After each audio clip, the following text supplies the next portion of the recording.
John, room 305 has a problem. What happened, Mary?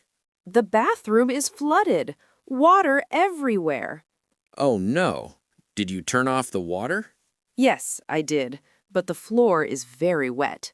Okay, we need to act fast. Get the mop and towels. Right away. What about the guests? They're at breakfast now. We have 30 minutes. Perfect. I'll bring the cleaning cart. I'll call maintenance. They need to check the pipes. Good idea. Should I put a sign on the door? Yes, please. Cleaning in progress.